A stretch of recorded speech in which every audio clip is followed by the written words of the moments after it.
Morning, Steve. Hi, Dad. What are you doing, waiting for a streetcar? No, I'm just sort of hanging around. You better be careful. This is Saturday, you know.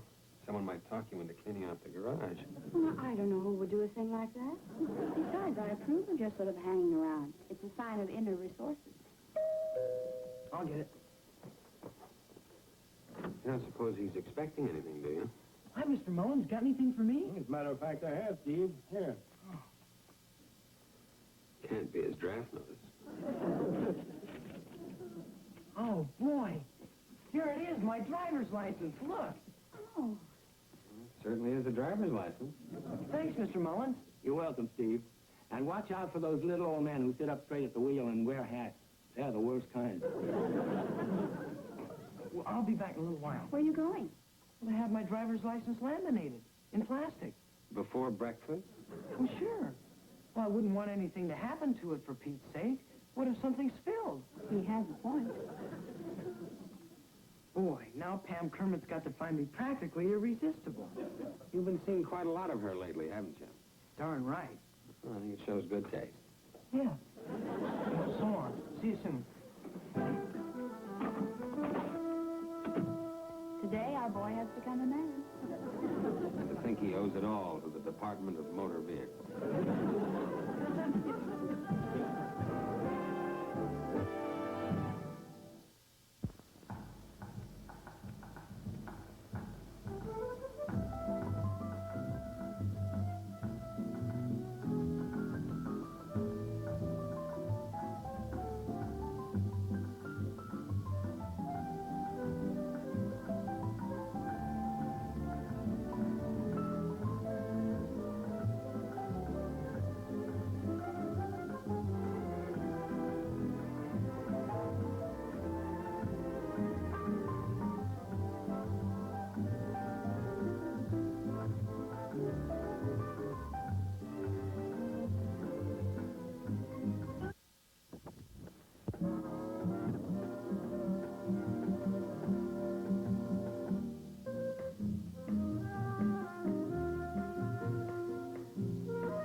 One of the nicest looking driver's licenses I've ever seen, Steve.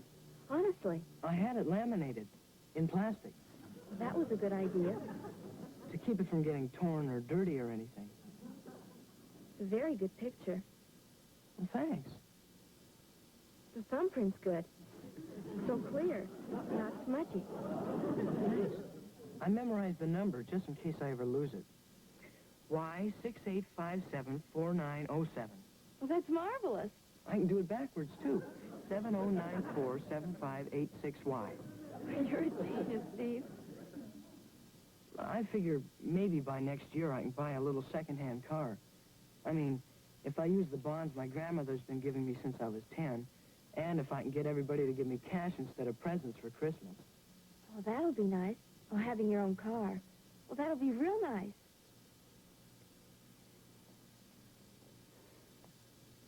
Pam, Yes, Steve? I've been thinking, and And what, Steve? you and I ought to go steady.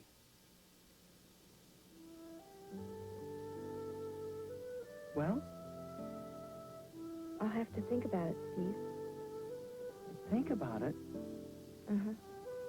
But, well, I mean, what's there to think about?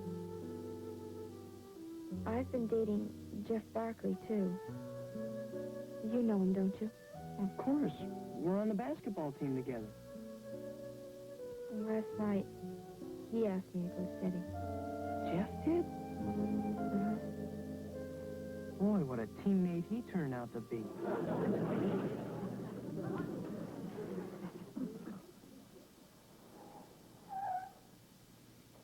Well, there's Steve. Tonight is an historic night. Historic, how? Well, after tonight, there'll be 2 Morley men committed and only 1 free agent. I'm not so sure little Miss Kermit went quite so limp with joy as Stephen expected. Well, what kind of negative thinking is that? Well, if she has accepted him as a steady, why is he home half hour before his curfew? Oh. Well, maybe she had an earlier curfew. Maybe, but I've checked with the other mothers, and midnight seems to be standard procedure for Saturday night.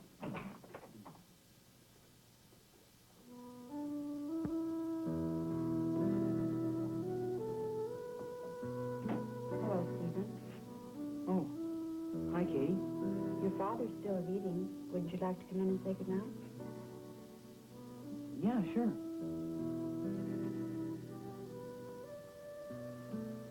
I'm pretty sure there's still only one Morley man committed and 2 free agents. Really? Hi, Dad. Hello, Steve. How are you? Okay. Did you have fun? Oh. A million laughs. It wasn't a very good Saturday, was it? That's putting it mildly. Do you want to talk about it? She said she'd have to think about it. Can you imagine that? Maybe that shows maturity on her part, and it is a big decision. Thanks, Katie, but... Well, the reason she has to think about it is because last night Jeff Barkley asked her to go steady. Oh. She's going to let us know tomorrow. I just don't understand it. I mean, well, Jeff doesn't even have his driver's license. I guess there's nothing more to say. Just have to wait till tomorrow. Stephen, Yes, Katie. if she does choose Jeff, it just shows she has no taste in men. Thanks. Good night, Katie. Good night, Dad. Good night.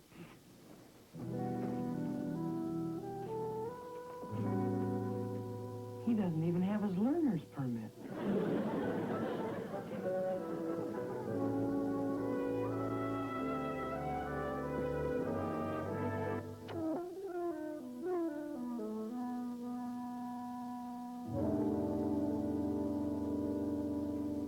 Oh, come on, Steve. Let's play some catch. I told you, Danny, I'm not in the mood.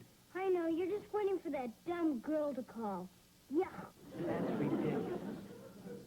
And what's the phone doing here? Well, how should I know? Now, I'd appreciate it if you'd get lost. Okay. I'll call Chipper and see if he wants to play ball. Get away from that phone. Here you are waiting for that girl to call. Still ya. I may or may not be. But I understand Dad is expecting an important call. And I don't think you should tie up the phone when Chipper lives right across the street.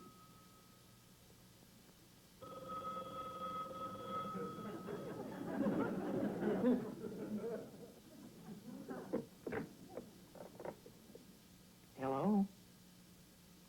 Oh, I'm sorry, Katie. It was, for Katie. Of course. Yeah, you go and answer your door and call me back. Bye.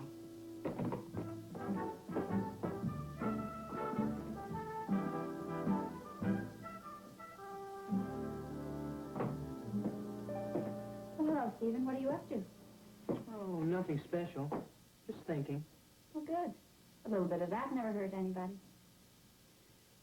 I've decided the best thing to do is be philosophical. If she picks Jeff, well, she's not the only girl in the world. Of course not. It will kind of leave me stranded for a date for the sophomore shindig next week. But, oh, who cares about a stupid old party? Well, there are going to be many other dances. And you could ask a different girl to this one. Right. But it's kind of pointless to be talking this way. After all, Pam hasn't turned me down yet. Right you are. And very philosophical, too. What's that? Grocery list for tonight's dinner. Are you going to phone it in to Pearson's? I mean, on the telephone? Boy, that's an awful long list. I mean, to telephone in. Suppose there were an emergency call trying to get through. What sort of emergency? Well, maybe something about Danny. He went to play ball with Chipper. anything can happen when a couple of little kids are playing ball, you know. Across the street? Well, yeah, sure. Stephen, I'm afraid on that point you and I do not agree. I'll get it. Hello? Yes, she's here. Just a minute. It's for you, Katie. Molly again, and you know how she can talk. Hello, Molly. Oh, he did? Oh, what did he say? Well, that's marvelous. Yeah? Oh, that's very good. Would you excuse me for a minute? Stephen, would you run down to Danvers and pick up some after-dinner mints? But, Katie... I would appreciate it, please. Oh, okay. Thank you, Stephen. If there should be any messages for me, will you take them? Yeah, of course. You can use my car. The keys are in it. Gee, thanks, Katie.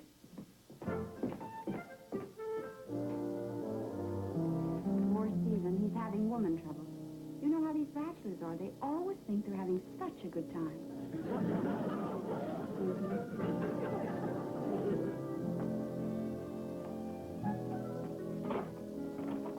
Hello, Pam. Hi, Mrs. Morley.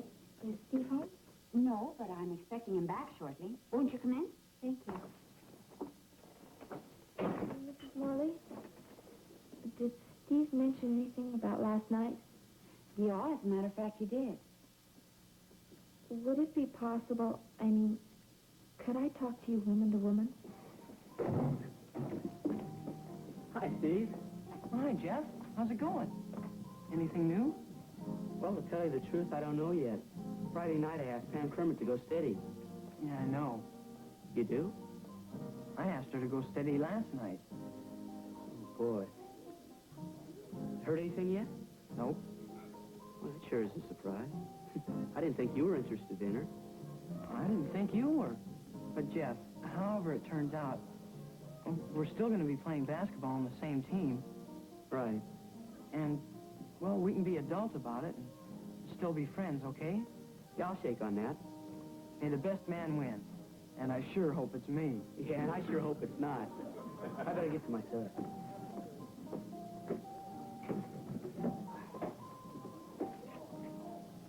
Hey, Jeff, can I drop you off any place? I got the car. Yeah? Hey, when did you get your license? Oh, I've had it a while. I had it laminated in plastic. Boy. Does Pam know you have it? Yeah. I had the car last night, too. I've been getting it quite a bit lately. Oh, boy. I know what you're thinking, Jeff, but, well, Pam's not the kind of girl who would be influenced by a silly little thing like a driver's license.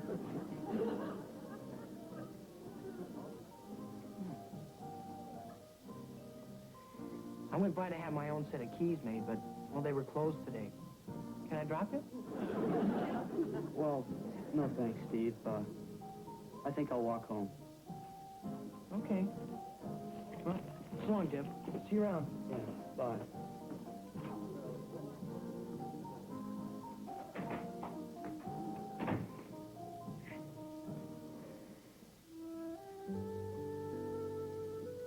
I guess there's nothing more to say. I guess there isn't, Steve. I am sorry. Me too.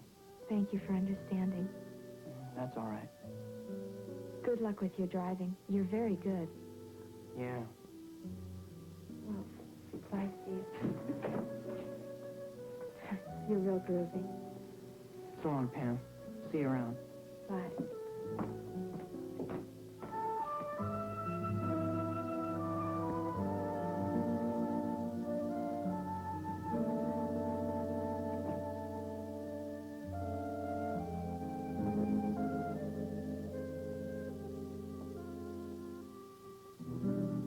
Anything I can do, Steve? No, thanks, Katie. I think I'll just go up to my room. If there are other girls you could ask to the shindig, I'm sure Nancy Beth would be very glad to hear from you. I don't think I'll bother going. But Stephen, you won't. Katie, if you don't mind, I'd rather not talk about it. I'm Oh, Here are your car keys. Thanks. I just don't get it. Where did I go wrong? What's the matter with me?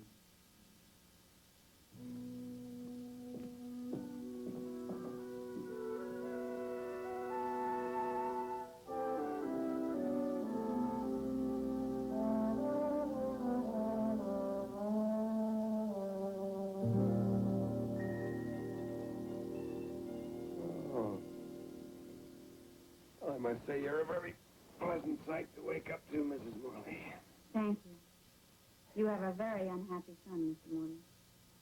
Oh, Pam chose the competition? He won't discuss it with me, but I thought perhaps you could talk to him. I don't see how I can make it hurt any less. Well, perhaps you could convince him he did nothing wrong. He thinks he did. Well, I can certainly try.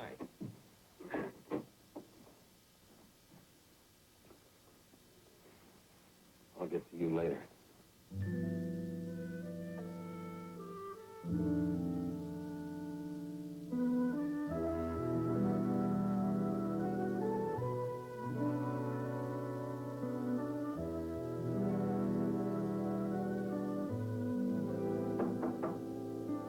Come on in. Hi, Dad. Feel like talking? What's there to talk about? Limp with joy. Boy, was I off the beam. Yeah. Apparently you were. If I just knew where I goofed. I even took her to see the Beatles. If you don't think that made a dent in my allowance, I'm still trying to catch up. I was always polite. Lots of times I even wore a tie. I'd say that was above and beyond the call of duty. And on top of all that, I even have my driver's license. Steve, the world is full of nice, polite guys with driver's licenses. Now, you can't expect Pam to fall in love with all of them. But why not me? What did I do wrong? You didn't do anything wrong. Not a question of right or wrong. Well, what's the answer? How's a guy to know? The answer has been eluding poets and philosophers and lovers for a very long time now, Steve. What are you supposed to do? How are you supposed to behave? Well, when you've had a little more experience and gained a little more sophistication, Yeah? Then you know? well, then you'll have a better chance of sensing whether the attraction is mutual or not. Better chance. But gosh, then you can still get hurt. Mm-hmm. That's no good. It seemed to me like it's just not worth letting yourself love anybody. Not loving can hurt you a great deal more than loving ever could, Steve. I don't know. Well, that's what's fun about being your age, Steve. We've still got time to find out.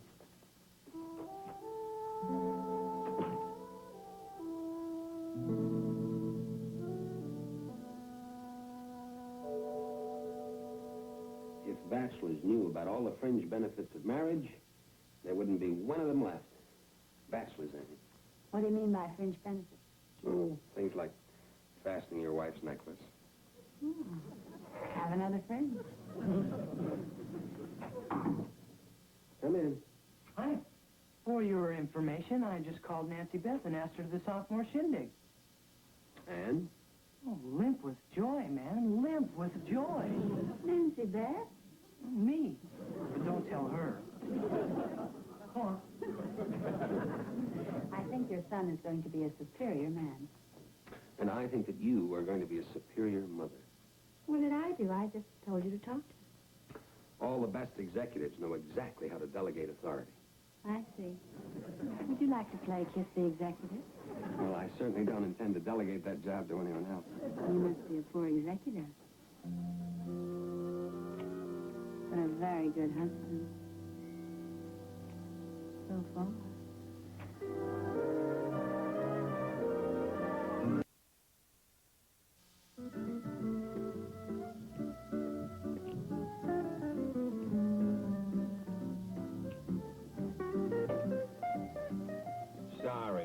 we're playing this one in English, not Swedish. I think I'll just report you to the UN. Well, that must be young Lochinvar. I hope he was not too uncomfortable having to face up to Jeff and Pam at the shindig. At least he didn't jump curfew. Oh, that is a good sign.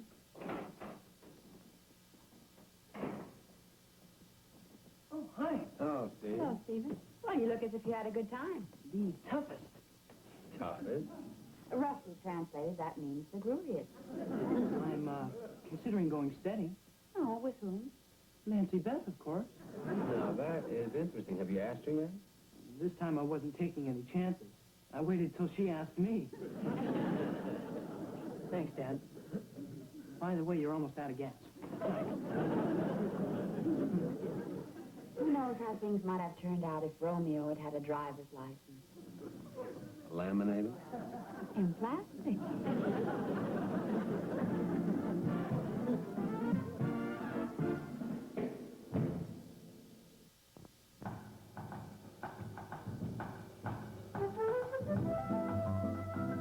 Tomorrow morning at 11:30 Eastern, Peter Ustinov and Jonathan Winters star in Viva Max. It's part of the CBN New Year's Family Showcase. That's tomorrow morning, 11:30 Eastern. Now stay with us for the Patty Duke Show next on CBN.